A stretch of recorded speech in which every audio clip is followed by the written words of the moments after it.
CBN Meio Ambiente e Sustentabilidade, com Marco Bravo. Bom dia, Marco.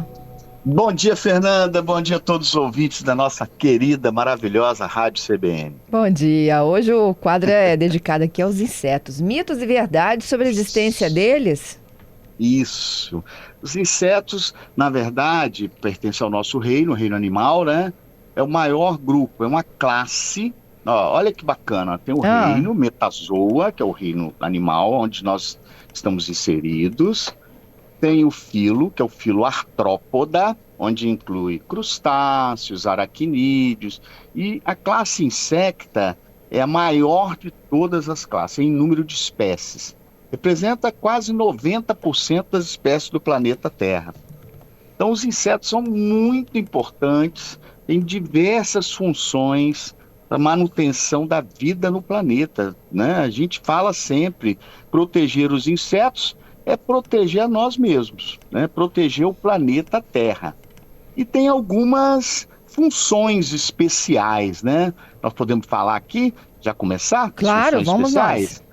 Fototaxia, vamos traduzir do grego para o português? Foto quer dizer o quê? Luz, né? Foto.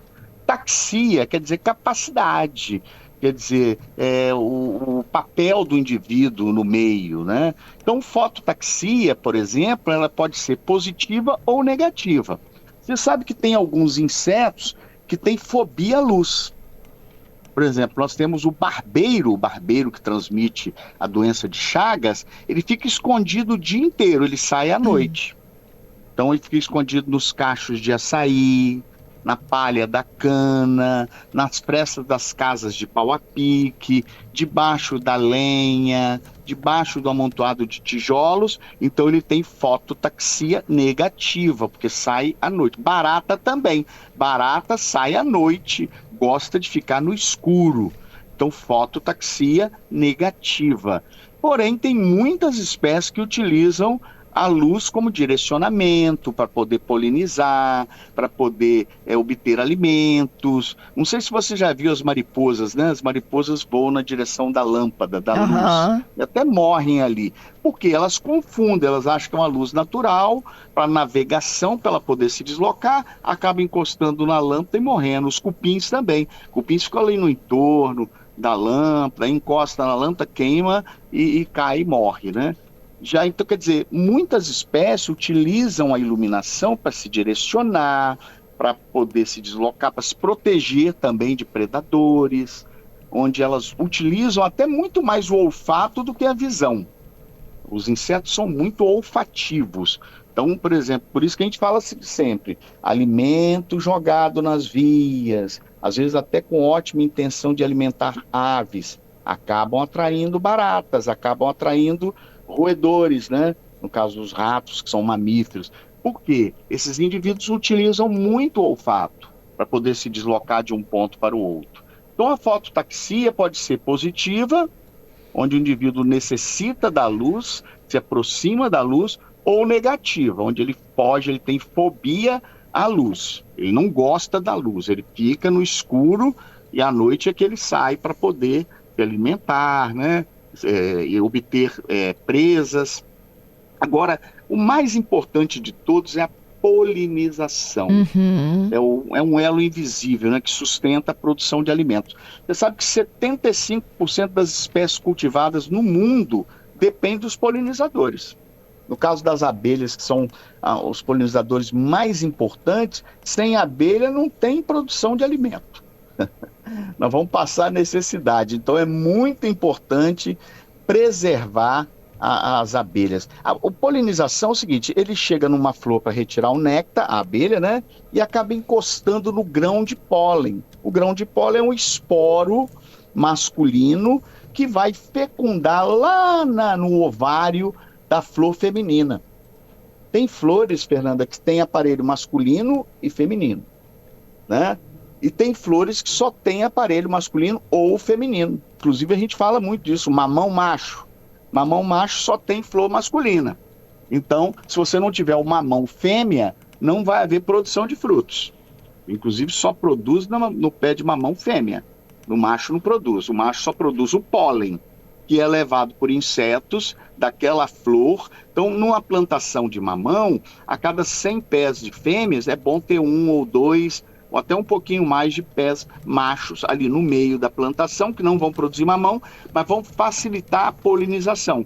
Então, por exemplo, a abelha, dando um exemplo aqui, né, esporádico, ela vai no aparelho masculino para retirar o néctar, encosta no grão de pólen e acaba levando esse pólen para a flor feminina. O pólen fecunda, né, ele germina, depois fecunda, e do ovário da flor forma o fruto. Do óvulo da flor forma a semente. Eu até fazia muita pergunta assim na aula de botânica: quantos óvulos tem a flor que vai formar uma manga? A manga só tem uma semente, então um óvulo. Quantos óvulos tem na flor que vai formar o maracujá? Aí não dá para contar, né? São centenas de óvulos, porque cada óvulo forma uma semente do maracujá. Então a polinização por borboletas, besouros, moscas, abelhas, que são os maiores polinizadores do planeta, são muito importantes, Fernanda. Outra coisa, outro fator positivo é o controle biológico. Hoje a gente está usando muito agrotóxico. O Brasil, inclusive, libera o uso de determinados agrotóxicos, que são proibidos no mundo inteiro.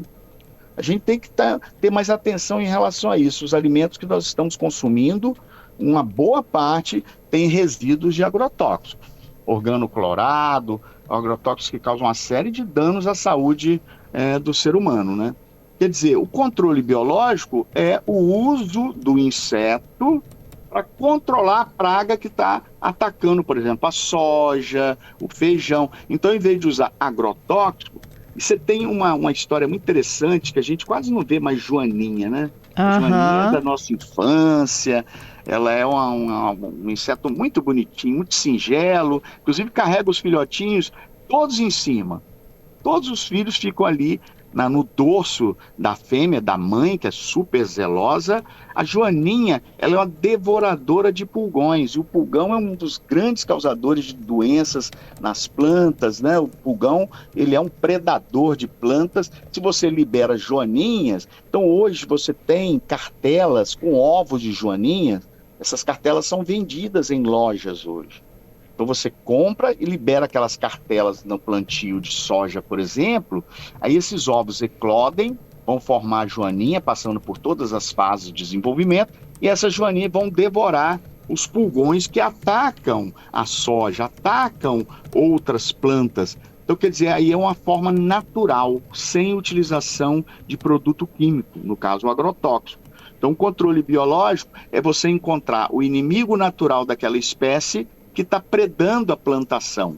Olha que bacana. E no Brasil nós temos um desenvolvimento muito grande de controle biológico através da Embrapa, através do caso aqui no Espírito Santo da Encapa, né, que era a antiga Encapa. Esses institutos de pesquisas, eles são muito importantes para o Brasil. Com isso nós melhoramos geneticamente as nossas plantas, melhoramos a produtividade, onde você produzia um determinado percentual de plantas, né, ou de produtos, né, como feijão, arroz. Hoje você produz muito mais porque você aumentou a produtividade utilizando o controle biológico, utilizando o melhoramento genético das plantas. Quer dizer, nós avançamos muito. Então temos que louvar a Embrapa e os outros institutos de pesquisa dos estados. A reciclagem de nutrientes, né, tem cupins, por exemplo, são decompositores. Decompõem o solo, vão melhorando o solo, vão utilizando aquele resto de madeira que vai entrar em processo de decomposição. Você tem besouros que rolam fezes. Dentro das fezes, isso é muito visto no mundo animal, nesses programas na televisão, a gente chama besouro rola bosta, né? Ele vai rolando as fezes, por exemplo, de elefantes, e dentro das fezes tem inúmeras sementes. Essas sementes, elas vão germinar, quer dizer, longe da planta-mãe, proporcionando a variabilidade genética. Formigas que levam folhas, você sabe que a formiga ela não consome a folha que ela leva, ela consome o fungo que se desenvolve na folha lá dentro do formigueiro. Quer dizer, você tem um número de espécies que utilizam do meio ambiente para reciclar matéria orgânica. né, o que Lavoisier falava, na vida nada se perde, tudo se transforma. A gente aprende lá no ensino fundamental e no ensino médio também. E a vida realmente é uma transformação constante. Isso Eu aí. sempre falo, né, que as moléculas que estão hoje no meu corpo, amanhã estarão formando nuvens, estarão no meio ambiente. Quer dizer, você tem outras funções que nós poderíamos falar aqui, né, mas o tempo, nós podemos falar num outro programa. É isso, eu vou rapidamente passar pelos ouvintes. O Gilberto está lembrando dos vagalumes, que também, né, quase não se vê mais, assim como as joaninhas que você mencionou, tá? Isso, a Ana, ela está pedindo ajudinha aqui sobre uma aranha de perninhas grossas e marrom. Tá aparecendo muito na casa dela por conta do calor. É perigo?